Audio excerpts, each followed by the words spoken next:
Oh, come on. Chris is looking for a second date update this morning with Dominic. Went on a date with Dominic, and sounds like he's being blown off. Hey, Chris. Hey, guys, what's happening? You're happening. Okay, well, let's just get into it. Here's the thing. I met this guy at opening day at the Grail with friends, and one of my friends knew one of his friends, and we just started talking, and I found him attractive. He had that magnetism. Yeah, I thought he was super funny, a really great conversationalist, you know. So when we were leaving to go to the game, I gave him my number, and he actually called me the very next day. That's a good sign when they don't wait too long. Totally. I was real excited about that. Mm-hmm. So, you know, we made plans to go to dinner, and I was a little nervous going in, but by the time we ordered, I was feeling pretty comfortable. I'm sure the 2 beers helped a little, but we just had a lot to talk about. We had a lot in common, you know? Cool. Like what? Well, we like the same music. He's totally into the craft beers. I love road trips, tropical vacations, you name it. So that alone, it gave us a ton to talk about. It's hard to find that person that you can talk to about all those things and, you know, and also enjoy, you know, the Reds, and the energy on opening day can be fun, and hopefully that carried over into your date. Yeah, he was a really good listener, too. I thought the conversation was even, you know, like not one of us was doing all the talking. And I love that because I can talk a lot. You know what I mean? I'm a bit of a talker. I sometimes feel like I have to always carry the conversation, but not with him, dude. He was, it was great. I feel like we could be a really good team. Did you plan a road trip together? Not exactly, but look, when we left the restaurant, I walked him to his car. I gave him a big hug. I told him I'd really like to see him again. He was like, yeah, that'd be great. So, no, we didn't make any plans, and I'm trying to text him and call him, and he's just not returning anything. I'm just kind of really disappointed. Do you do a lot of dating? Yeah, and it's hard to find somebody that's so, compatible, because you get these young guys and they don't know anything about anything, and he seemed well-rounded, and it was just, wow, I'm really interested, you know? Was he younger than you, or sort of you guys in the same age group? He's probably a little younger, yeah. A little younger, like a couple of years, or like a decade or more? I think it's just a couple of years. I guess we didn't give our ages. But when you talk about stuff, if you use reference points, similar. Exactly. That's what I'm saying. We had the same references, the same kind of, I don't know, you know, he knew stuff that I knew about, you know, and that's a thrill. Okay. Well, why don't we take a break here, and when we come back, we'll call Dominic and see what he thought of his date with you, and if there's any chance of a second date. Second date update continues next on Cincinnati's Q102. My house has a new glow. I love my windows. Universal Windows Direct. Summer is the best time to replace your windows. No one wants to do it when it's 10 degrees outside. My guys at Universal Windows Direct will get it done quickly, and then when old man winter comes calling, you're going to be ready to go. 513-755-1800. I love my windows. They've got that brand new home effect. Universal Windows Direct.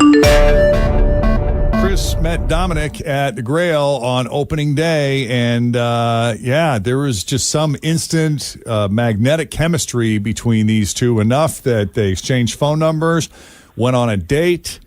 Really interesting person to talk to. You know, it's the kind of day where you even said, Chris, you're like, hey, I'd love to do this again. And he was like, yeah, that'd be great, right? Yeah. You didn't make that up in your head, right? No. He said those words. That'd be great. Like, you know, so, yeah, I got in touch, and now it's like Ghost Central. I don't know what's going on. Okay.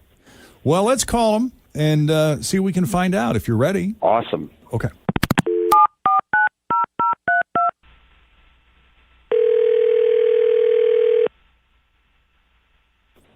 Hello? Hi, can we speak to Dominic? Yeah, this is him. Dominic, it's Jeff and Jenn at Q102. How are you?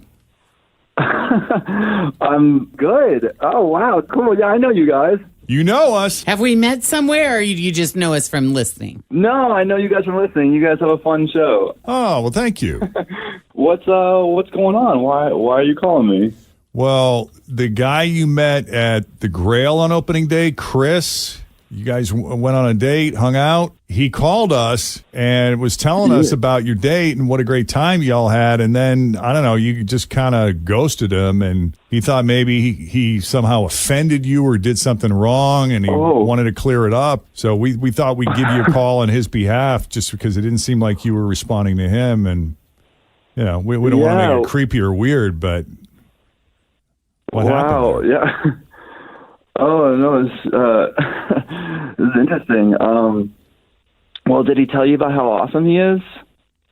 How awesome he is? No, I mean, I don't think so. Yeah. He didn't come off that way. You mean like arrogant? Oh, no, he's something. Like, I think he leads an amazing life. It's like way more awesome than mine. Oh. Every time we were talking, I'd be talking about something, and I'd tell him about like a vacation I went on somewhere, and then he went on a vacation somewhere better. And he's a one-upper. Yeah, there was a lot about that, whether it was school or whether it was places that we worked and things that we did. It was just like, I don't know, it just seems like he just has something bigger and better to do. And to be honest, the date kind of, I don't know, this is mean. I mean, I kind of turned into a little bit of a game where I just kept mentioning things, and he always had something better. Oh, wow. And so it was fascinating. And he just kept doing it the whole night through the entire conversation? Yeah. I just talk about going to Cancun, and then he'd be like, "Oh, I went to Bora Bora." Yeah. So funny. Yeah. I don't know. It's unattractive when I don't have a lot of tolerance for one-uppers, really. I wonder what that's about. Like, is it a competitive thing, or is it a need to, elevate yourself or reduce another? I'm not really sure what drives that. It might be, and it might also be. I mean, some people do those kinds of things because they had similar experiences, and they're trying to relate to you that, hey, we have this in common. So you went to Cancun. Oh my God, I was just in Bora Bora. I love tropical vacations too. That there isn't even a competitive thing there. It's an attempt to connect. Well, let's ask Chris. Chris, have you ever heard this kind of feedback before from a friend or someone you know? I mean, I thought we were relating. I mean, sometimes the things were so similar, and he would share, and I'd share what happened to me. I'm not trying to one-up somebody. I thought it was an amazing coincidence. It's like a give and take. Like you were excited that you had these things in common. Yeah, I was just trying to share my stories that, that was similar to... Yeah, because I had like a best friend in college that was like that, I would say something and she would... And I always took it as her trying to connect. Mm-hmm. But we had another friend that would get just so pissed at her and so annoyed by her. And I never understood why. I'm like, this is her way of just... saying, hey, me too. Which is fine, but Dominic, did it feel more competitive to you? Like, did it feel like he was trying to say that his experiences were better than yours? Yeah, just only because I was interrupted a lot and didn't really, I'd mention a story and try to get a conversation going, and it wasn't so much of a back and forth as it was I'd start a story about something that I did, and then we'd hear the rest of the 10 minutes on about Chris's better experience. Yeah. Okay. I see. I don't know. I didn't pick up on that vibe that you're judging me. God, Lord. Well, sometimes, too, there's just different styles of conversation, and you may not be aware. Like, Chris, you're just trying to relate, but it might have come off as, man, this guy won't ever shut up. Like, it's a two-way street. I know people that way. Yeah. I might be that person. Sorry. If I am. We traveled last summer to the other side of the world. Really? Because last year we went to the moon. I was actually on this side of the world this year, so that's way more cool than actually, the we other went side. to Mars last summer. You remember that character, Penelope the One-Upper on yes, on SNL. Played by Right. Kristen Wiig. That was very funny. She was the best at that, yeah. Well, my mom actually invented Saturday Night Live, so the fact that you just shared that story was really not so great. So what do you say? I mean, is there any chance of a second date here now that we've, I don't know, had a chance to respond and try to see it from the other's perspective, or does that mean you're completely out? No, I mean, I'm good. Thank you. No. Oh. Okay. Fine.